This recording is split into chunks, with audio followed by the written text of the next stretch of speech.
Today I want to talk about, why so many enterprises are migrating onto or even expanding existing workloads on-prem.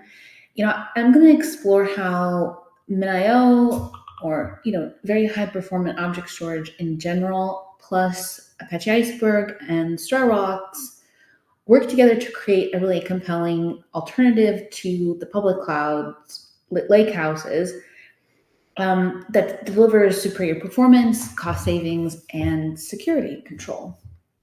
Let's just talk about these three technologies. We start with object storage. It's the foundation for every kind of lake house. And very performant object storage can demonstrate throughput of about 21.8 terabytes per second at an exabyte scale. So this type of performance exceeds the public cloud offering, the alternatives in the public cloud, and it's really what makes it possible for an on-prem lakehouses. Gone are the days of cheap, deep, and slow. This is the new reality. And then Iceberg. Iceberg solves a lot of the data lake reliability problems. It turns those, we used to call them data swamps. Turns those unmanageable, difficult to find, repositories of unfindable data into managed, uncorruptible, and available data. So you don't have anything like schema migration nightmares. You get really neat stuff like ACID guarantees on top of object storage and some really amazing features like time traveling, partition evolution, hidden partitioning. And then of course we've got where all the magic happens for end users. So this is where StarRocks lives and where you get things like sub-second queries on massive data sets, things with support for 1,000 plus concurrent users. StarRocks can directly query Iceberg tables without data movement, which means you're not going to experience data migration or ETL delays. So this diagram represents what a complete data lifecycle might look like, where all those three technologies would fit together on a grander scale. So you see from edge sensors collecting data through, operational applications like ERP and CRM into your Lakehouse infrastructure. This whole thing can scale from petabytes to exabytes. It should be able to work on your laptop the same as it does in a data center. Scale goes both ways, and simplicity is what guarantees this architecture will work from the smallest to the largest implementations. So some key architecture points I just want to point out. Iceberg's open table format, this is what unifies everything, all your training data, your vectors, your operational archives, everything you've got. And one of the things that allows, multi-engine capability to query over the same data with the same consistency. You have a catalog service, usually with an Iceberg implementation, and this is where you get actually your managed table services like snapshot removal, compaction, things like that. And then, of course, you have StarRocks in your Lakehouse analytics layer, and this is your high-performance query engine, directly accessing Iceberg tables. And then holding all your data, your actual data lake is your object storage. So, ultimately this architecture, the Lakehouse architecture, eliminates data silos and creates a single source of truth for analytics, but also AI. All enterprise-wide, this is your data repository. But as lovely as this unified architecture is, it does come with challenges, especially as organizations or enterprises try to implement this infrastructure entirely in the cloud. So let's see what those obstacles look like. there are two main challenges that we've seen enterprises deal with when they have lakehouses that are entirely in the public cloud. So primarily those fall into the categories of affordability at scale and data control and compliance. So let's start with cost. Everybody knows that public cloud costs can be very highly variable. Your build for storage, retrieval, egress, replication, but something not everybody knows that has a lakehouse built on S3 or object storage in general is that the cloud providers also bill for API calls. So every time you put or get in and out of your lakehouse or your data lake, you'll get a fee. And that really adds up very quickly, especially if you're dealing with a high concurrency environment where you've got a lot of data, people are making a lot of puts and gets. You can see where I'm going with this. So those are things driving up those costs, like redundant backups and region level compliance. Then you have things like infrastructure sprawl. So that usually happens when an individual from teams within an org spin up their own siloed environments. Marketing has their own, BigQuery instance, but sales only wants to use Snowflake. So this kind of siloed cloud spend can really introduce duplicate data, which is bad, but also redundant spending, which is double extra bad. It's sort of the rite of passage for every engineer to get a scary cloud bill. I just want to be clear, because I'm not in the market to lie to anybody. There is a place for cloud workloads. It's especially appropriate for bursty SQL workloads,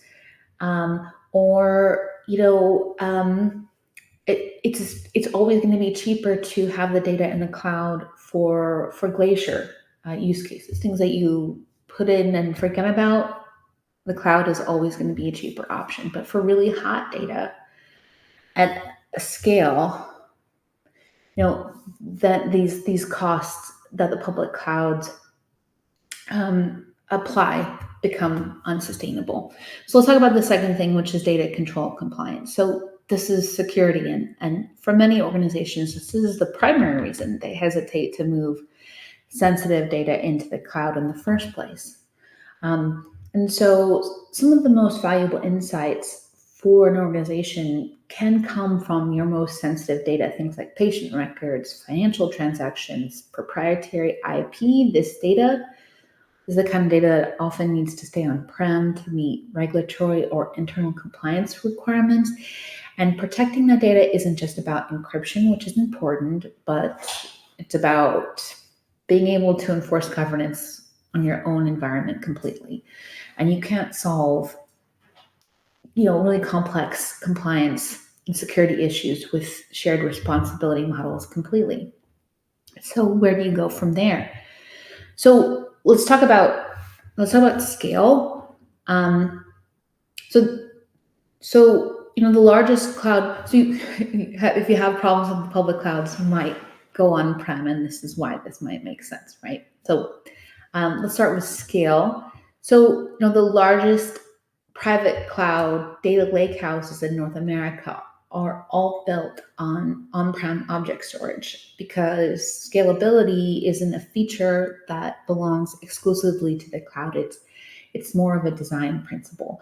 And so, though obviously not all object storage is the same. So it's important to choose the right storage layer from the start, and there are true reasons for that. First of all, data turns out to be really hard to move once you've made the decision, which is why StarRocks being able to query directly on top of object storage without migration is a really amazing feature of a Lakehouse stack, and of StarRocks in particular. And then secondly, with modern object storage, you can scale storage and compute completely independently. So this means in an Iceberg deployment, you could, for a data lakehouse, an Iceberg data lakehouse deployment, you could scale up StarRocks if needed, or you could scale up your storage. like concept of tight coupling is a concept of the past. So next thing, performance. So, high performance object store, like I said, can deliver super high throughput. Um, it should be able to max out your networking from 12 nodes or 550, whatever, however many you have. But performance isn't just a measure of storage. It's just one part of those three components that I brought up at the beginning. Performance is also your query engine. So StarRocks, delivers 8 times faster queries than Trino on the same hardware, which is amazing. And then with Iceberg, you have things like a lot of things to benefit performance. One example is their file level statistics that can enable like query planning in the milliseconds rather than seconds. So these things work together. Bottlenecks in one layer will result in bottlenecks in your lakehouse as a whole. So make good choices all through your stack. So security. So obviously we touched on that a little bit as a reason why enterprises are choosing to remain or move back, repatriate back on-prem, because it means full control. So you have your controlled namespace, you ensure directly that you're in compliance with GDPR, HIPAA, SOC 2. And finally, let's talk about cost. So, a very modern object storage should be able to have the best TCO at whatever scale you operate in. So, that means there's no egress fees, there's no API calls, there's API calls, but there's no fees for your API calls. And then you can amortize the cost of your hardware over time, which means your data infrastructure bill goes from this with your cloud or public cloud spend to something like this. So it's predictable and steady. So you might be thinking those are pretty bold claims. And you might be asking yourself, why should you believe us or me, maybe? So let's look at some numbers and some companies that have already made this choice. It's now over half of Fortune 500 companies and more than 3/4 of the Fortune 100 companies run entirely on-prem on MinIO. And that includes 9 out of the 10 top 10 US automakers, every one of the top 10 US banks, 8 out of the 10 of the largest US retailers. These organizations depend on-prem data lakehouses for high throughput, cost efficient on-prem and hybrid storage at scale. So it's not just these enterprises. Developers around the world have downloaded AI Store more than 2 billion times. So we've got over 51,000 GitHub stars. And so whether you're measuring adoption by industry leaders or developer velocity, we're almost everyone's choice for building high performance ready infrastructure. And we want to bring that experience to our community, which is why we're here speaking about infrastructure. And you might be asking why me in particular. I've been a data engineer for 12 years and I love things all data lakehouse. So you have double extra support in this matter. So I like this slide in particular because I want to emphasize that there has been, without telling you what a lakehouse is, because all of you are StarRocks customers, future, former or present, so you all know what a lakehouse is. But I really want to underline that there's been a fundamental shift in our industry. Every leading AI and lakehouse technology has standardized on object storage as primary storage. So for AI and LLMs, there's OpenAI, Anthropic, Gemini, Meta's Llama, Gronk. They're all on object storage. And for the analytics side, StarRocks, Dremio, Presto, Trino, they're all on object storage or can run on object storage. So it's it's not just a storage choice, it's the foundation of the modern stack. So let's talk about some technical details that make this performance and scale possible. And we'll start with an S3 Express API implementation. So AWS introduced S3 Express One Zone in 2023 to address performance bottlenecks in traditional object storage, particularly for data lakehouse work cases. So use cases, sorry. So this is key. The key insight that they came up with was that by eliminating overhead like global metadata aggregation and server-side checksum computations, you could really dramatically improve latency for, like I said, particularly for Lakehouse use cases. AI Store, MinIO AI Store, recently released an S3 Express API as well, and in benchmarks, we saw 13 to 47% faster puts and gets. But the real story is list performance, which was over 200 times faster. So that's triple the speed for operations that directly impact your query performance in a lakehouse architectures. And these directly impact StarRocks queries. So on top of object storage. So whether you're processing thousands of queries a day or one or two, these performance enhancements compound significantly over time. So when your data is always growing, right? You're not going to have less data than the day before. You're always going to be adding more and more to your lakehouse. And so, performance is, I consider performance to be the other side of the coin to scale. And when people hear on-prem, there's still somewhat of a word association with difficult to scale. But that narrative is completely changed. So this diagram represents a typical scaled-out MinIO deployment. Each rack contains one or more storage pools, which are made up of erasure sets, and these provide the building blocks. There's a global load balancer on the bottom, which unifies each of these pools into one or more namespaces into the application layer, which is where StarRocks live. And the result of this architecture is that you have a modular, linearly scaling architecture. So that means you can add racks, add hosts, add drives. You have a cloud-like experience. It's easy to scale. But more importantly, I think it's easy. It's also easy to modernize. So you can swap and drop in case you're running on, you don't want to run on 10-year-old hardware. And so we've a cloud-native scaling implementation is one in which it is as easy to modernize as it is your initial implementation.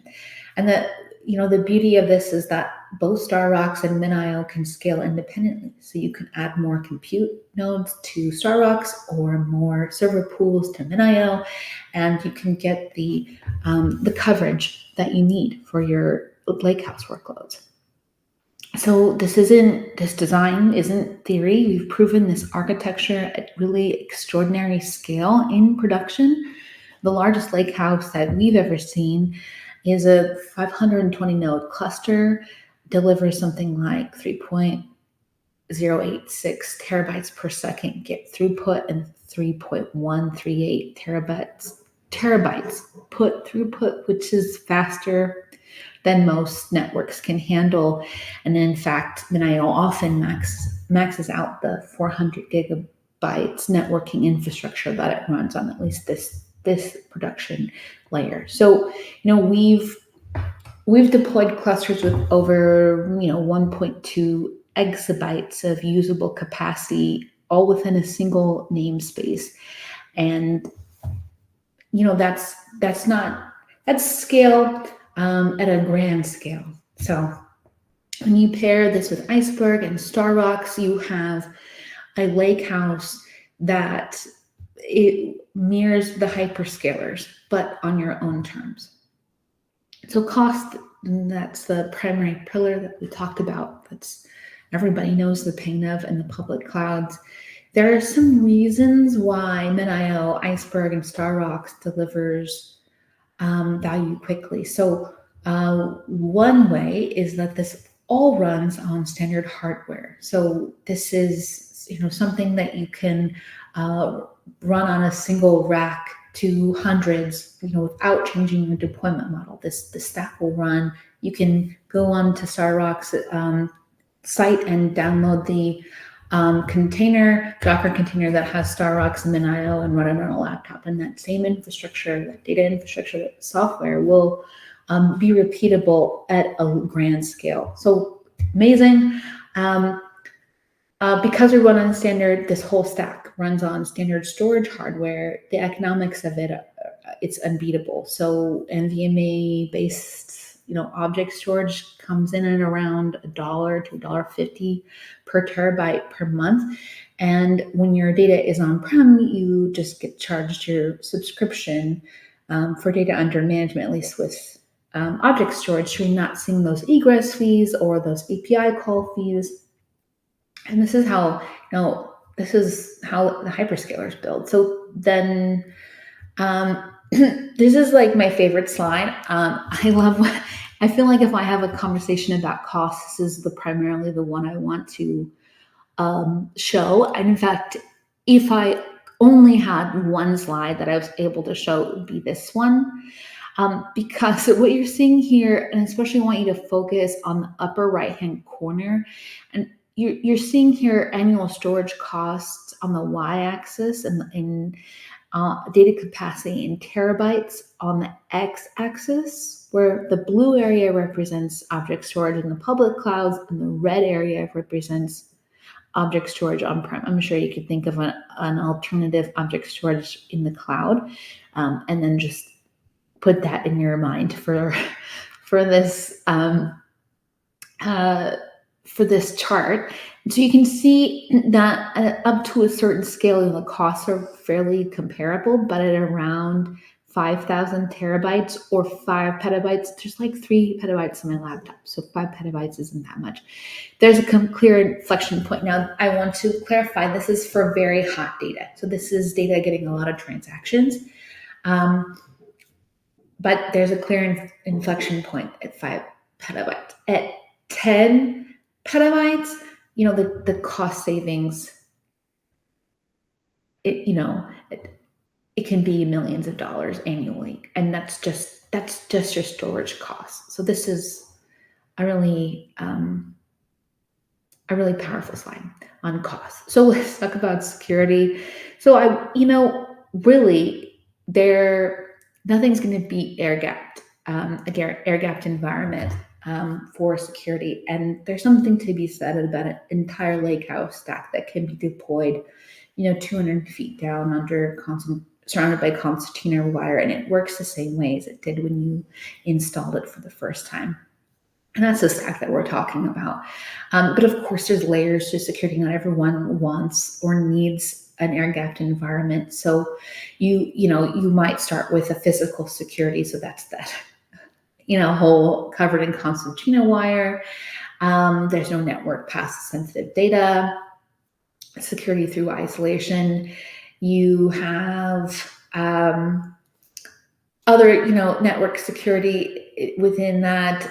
And then you go down to the application layer. So this is really security features of AI Store and StarRocks really come into place. And there's some like the docs, but on a high level, there's some features of the two pieces of software that interact to really have a security layer that makes this design or architecture really a powerful one. So let's talk about, we have MinIO AI Store has complete encryption at rest. We've got IAM and reback policies with comprehensive audit logging. So if you need to report your audit to a security agency, to your internal security team, or to a compliance agency, we've got your back. All object storage is immutable. which can be very important for retention, for compliance. Things like lawyers have requirement to have files be retained untouched for at least 3 years. So this is where your object immutability and object locking becomes, these features become, part of your security measures, not just for lawyers, but like that that kind of use case. You also have multi-tenant isolation. So if you've got a situation where you have multiple data lakes within an org, you can have organizational security separation with this architecture. StarRocks has some really great security features like row level security, column masking, data protection, resource group isolation, query audit trails. Those audit trails are really important. Like I said, they all work together, right? So privilege-based access control for really granular permissions can happen at the query level or at the storage layer. And so these factors working together is really what creates your security net. So let's just wrap it up with some key takeaways that I want you to leave with.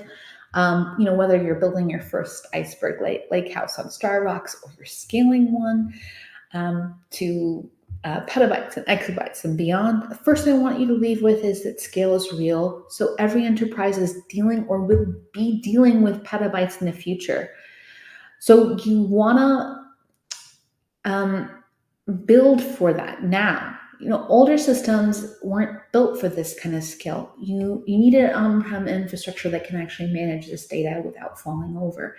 And it's not just enough to work on a laptop or at 100 terabytes. If it doesn't work at 100 petabytes, it's not ready for enterprise scaling. So, performance is a function of both IOPS and throughput. And your object storage layer and your query engine and your table format have to be optimized for both. And this stack is. The reality is, as a final note, you can't just throw hardware at a broken system. You need to get this architecture right from the start. Otherwise, you're going to be rebuilding this stack over and over every couple years. So thank you so much, for your time. I'm really excited about this architecture. Feel free to reach out to me on LinkedIn or ask questions now. I'm happy to address any that you have. Thank you, Brenna. That was really exciting. Thank you.